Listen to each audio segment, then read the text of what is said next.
Hello friends, एक बार फिर आपके सामने आज नए टॉपिक के साथ जिसको हम बोलेंगे जेंडर। यानी हमने जब हिंदी की व्याकरण पढ़ी होगी, ग्रामर पढ़ी होगी हिंदी में, तो हमने उसमें जो स्त्रीलिंग पुल्लिंग वाले जो शब्द पढ़े हैं, ठीक है, आज हम उसी के विषय में चर्चा करेंगे इस वीडियो में। तो जो जेंडर होते हैं वो बेसिकली यहाँ पे 1, 2, 3 और 4 टाइप्स के होते हैं। फर्स्ट वाला है मैस्कुलाइन जेंडर। इसमें जो है ये जो मैस्कुलाइन जेंडर है, a noun that denotes male, यानी पुल्लिंग का जो बोध कराए उसको हम मैस्कुलाइन जेंडर कहते हैं। पुरुष होने का जो बोध कराए, जैसे यहाँ पे एग्जांपल मैंने आपके सामने लिखे, boy, lion, hero, cock, sparrow. ठीक, तो ये शब्द अगर हम देखें अपने आप में भी हम पढ़ते हैं तो इनसे हमें पुरुष तत्व का बोध होता है। तो ये जो हमारे आएंगे ये आएंगे मैस्कुलाइन जेंडर। नेक्स्ट में चलते हैं फेमिनाइन जेंडर। स्वाभाविक है, ऊपर वाला जो हमने पढ़ा उसमें पुरुष तत्व का बोध हो रहा है तो वो हमारा पुल्लिंग में चला गया। ये फेमिनाइन जेंडर है तो इसमें जो है फीमेल को डिनोट करता है, that's why it is called feminine gender. And the example are girl, lioness, heroine and sparrow. अब ये दो तो हमने बहुत पढ़े हैं, आसानी से हमको समझ में आ गए, बचपन से हमने पढ़ते चले आए। अब आते हैं कॉमन जेंडर। कॉमन जेंडर का मतलब क्या होता है? कॉमन जेंडर का मतलब होता है ना तो वो चीज स्त्रीलिंग में हो और ना ही पुल्लिंग में हो, ठीक है ना। क्योंकि उसका जब हमारे सामने एग्जाम्पल आता है तो हम सोचते हैं ये भी हो सकता है, स्त्रीलिंग में भी जा सकता है, ये पुल्लिंग में भी जा सकता है। जैसे यहाँ पे लिखा गया था, noun that denotes either male और female is said to be common gender. ऐसा शब्द जो दोनों को डिनोट कर दे, जैसे पेरेंट्स, ठीक है, तो मदर और फादर ये पेरेंट्स में आ गए। तो पेरेंट्स की बात कर रहे हैं, जैसे अपने यहाँ पेरेंट्स टीचर मीटिंग होती है तो कई बार अपन पापा जी से बोल देते हैं, ठीक है ना, पापा जी कल पेरेंट्स टीचर मीटिंग है, पापा को टाइम नहीं होता तो वो मम्मी से बोल देते हैं आप चले जाओ, ठीक, तो वो भी पेरेंट्स में काउंट हो जाते हैं। फिर उसके बाद चाइल्ड, यहाँ पे बेबी बॉय भी हो सकता है, बेबी गर्ल भी हो सकता है। फिर उसके बाद थीफ, चोर, ठीक है ना, चोर को देखा जाए तो इसका भी अपन जेंडर फाइनल नहीं कर सकते कि मैस्कुलाइन है कि फेमिनाइन है, नहीं भैया मैस्कुलाइन ही थीफ रहेगा, ऐसा कुछ नहीं। फिर उसके बाद सर्वेंट, इसमें भी हमारे पास मेल और फीमेल दोनों प्रकार के सर्वेंट हम लोग जो है घर में लगाते हैं। तो ये जो चीज़ें हैं जहाँ पे हम ये फाइनल नहीं कर पाएंगे भैया ये मेल में जाएगा या फीमेल में जाएगा word, that is called common gender. फिर उसके बाद न्यूट्रल जेंडर। न्यूट्रल जेंडर को समझते हैं, यहाँ पे इसमें लिखा गया है, a noun that denotes a thing that is neither male और फीमेल। ना तो ये मेल हो ना ये फीमेल हो, ये न्यूट्रल हो गया। जैसे आपको उदाहरण देता हूं, without life is said to be neutral. इसमें ज्यादातर ऐसी चीजों की बात करेंगे अपन जो विदाउट लाइफ रहते हैं, जैसे बुक, तो उसमें ना मेल बता सकते हैं ना फीमेल बता सकते हैं, पेन में मेल फीमेल नहीं बता सकते, रूम में नहीं बता सकते, ट्री में नहीं बता सकते। तो ऐसी चीजें ज्यादातर आती हैं हमारे सामने जो विदाउट लाइफ रहती है, ठीक। तो मित्रों दोबारा से एक थोड़ा सा समराइज फॉर्म ले लेते हैं उसका। Masculine gender, the word which denotes male, ठीक है ना। Feminine gender which denotes female, ठीक है ना। कॉमन जेंडर विच जो आइदर मेल भी हो सकता है फीमेल भी हो सकता है, जैसे पेरेंट्स, चाइल्ड, थीफ, सर्वेंट, दोनों में अपन असमंजस में रहते हैं कि भाई ये मेल है कि फीमेल है। जब तक हमारे सामने व्यक्ति नहीं आया हम जस्टिफाई नहीं कर सकते उसको। फिर उसके बाद न्यूट्रल जेंडर की बात करें तो ना तो ये मेल में जाता है ना फीमेल में जाता है, बुक, पेन, पेंसिल, ठीक है ना, ये सारी चीजें, ठीक। चलिए जेंडर की बात तो अपन ने कर ली, टाइप्स ऑफ जेंडर की बात कर ली। कुछ एक चीज़ें ऐसी हैं जो थोड़ा सा आपको ध्यान रखना पड़ेगा जेंडर को जब हम स्टडी करते हैं। क्या जेंडर केवल वहीं ख़त्म नहीं होते कि अपन ने मैस्कुलाइन पढ़ लिया, फेमिनाइन पढ़ लिया, कॉमन पढ़ लिया, न्यूट्रल पढ़ लिया, वहाँ पे एंड नहीं। थोड़ा सा और आगे आते हैं, कुछ चीज़ों को अपन उठा के यहाँ पे समझने की कोशिश कर लें, ध्यान दीजिएगा। Collective noun even when they denotes living thing.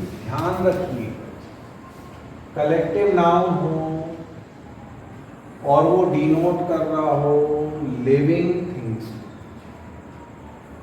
ठीक है ना, तो ऐसे समय पे उसको न्यूट्रल जेंडर में कंसीडर किया जाए। फिर से दोबारा सुनिएगा मेरी बात को कि कलेक्टिव नाउन हो और वो प्रदर्शित कर रहा हो लिविंग थिंग्स को, ठीक, तो उसको भी हम न्यूट्रल जेंडर में कंसीडर करते हैं। जैसे आर्मी सैनिकों की होती है, मेल और फीमेल दोनों हो सकते हैं।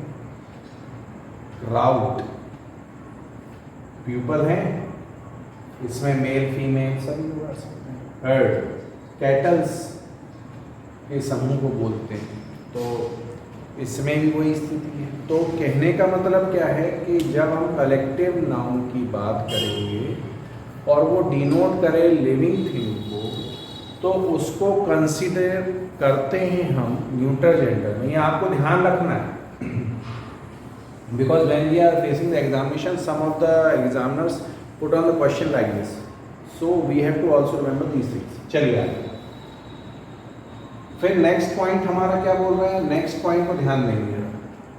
Object remarkable for strength violence are consider in masculine. ऐसे ऑब्जेक्ट जिससे आपको स्ट्रेंथ शक्ति का आभास हो, ऐसे शब्द, उनको हम रखते हैं मैस्कुलाइन जेंडर में। तो यहाँ पे द सन अपने आप में स्ट्रेंथ पावर को डिनोट करता है।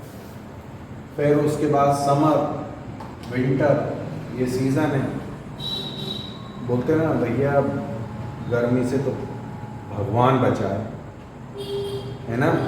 तो जहाँ पे हम बात करते हैं भगवान जो शब्द हमको याद दिलाते हैं तो स्ट्रेंथ रखता है। चलिए आइए नेक्स्ट पॉइंट को देखिए। ऑब्जेक्ट रिमार्केबल फॉर ब्यूटी, सुंदरता को दर्शाए, जेंटलनेस सज्जनता को दर्शाए, ग्रेसफुलनेस को दर्शाए।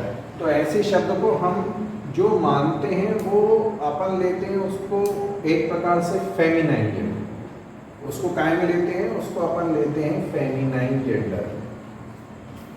Correct, the moon, spring, nature, ठीक है ना, ठीक है ना, बसंत ऋतु, प्रकृति, ठीक है। ये शब्द ऐसे हैं जिनको हम बोलते हैं तो हमें कहीं ना कहीं फीमेलिटी की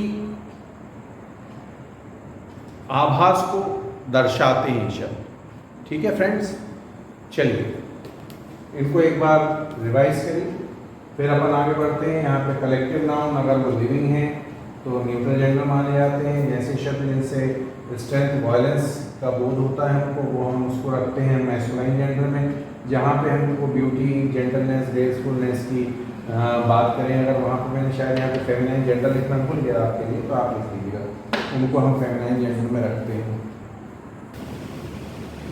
चलिए अब आगे देखते हैं। तो यहाँ पे वैसे नियम तो जो हैं उनमें बेसिकली जो नियम हम ज़्यादा फॉलो करते हैं उसके बारे में बात कर लेते हैं, फॉर्मिंग ऑफ जेंडर के बारे में, वे ऑफ फॉर्मिंग जेंडर, ठीक है ना। कुछ जगह तो केवल हम डायरेक्ट पूरे शब्द को चेंज कर देते हैं, डिफरेंट वर्ड्स को यूज़ कर लेते हैं, जैसे boy, girl, sir, madam, king, queen. तो पहला नियम तो ये हो गया कि पूरी तरीके से वर्ड्स को पूरा चेंज कर देते हैं, तो वो चला जाता है कहाँ पे, from masculine to feminine turn हो जाता है। दूसरी बात, बाय एडिंग सफिक्स, जैसे ESS लगा दिया वर्ड के बाद, INE लगा दिया वर्ड के बाद, TRIX लगा दिया वर्ड के बाद, A ऐड कर दिया वर्ड के बाद, तो इससे भी हम फेमिनाइन जेंडर को फॉर्म कर लेते हैं। ऑथर का ऑथरेस हो गया, हीरो का हीरोइन हो गया, सुल्तान का सुल्ताना हो गया, एडमिनिस्ट्रेटर का एडमिनिस्ट्रेट्रेस, ये हो गया।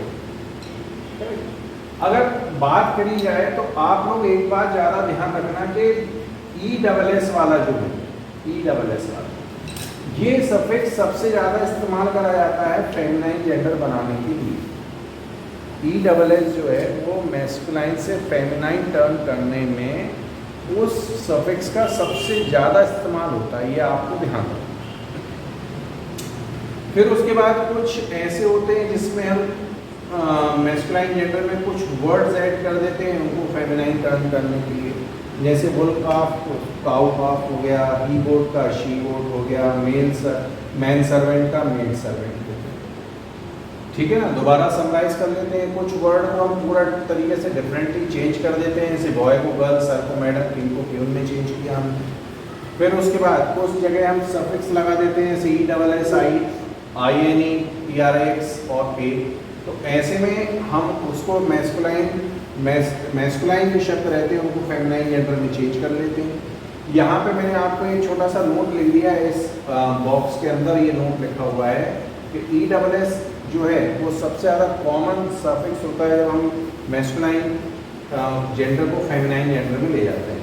फिर कुछ नए शब्दों को हम ऐड कर देते हैं, उससे भी हम मैस्कुलाइन जेंडर को फेमिनाइन जेंडर में टर्न कर देते हैं। ये उसके एग्जांपल यहाँ पे लिखे हुए हैं, आप स्टडी दोबारा कर सकते हैं। तो मित्रों, आज हमने जो बात करी, जेंडर्स की बात करी, जेंडर की बात करने के बाद हमको एक चीज़ बहुत अच्छे से समझ आएगी कि जेंडर बहुत छोटा टॉपिक नहीं है, उसको थोड़ा सा लेंथ वाला टॉपिक है। ठीक है ना, मैंने कोशिश करी है बहुत सी चीज़ें आपके सामने लाने की। उम्मीद है आपको ये वीडियो पसंद आया होगा। अगर पसंद आया तो लाइक, शेयर एंड सब्सक्राइब करें। Thank you.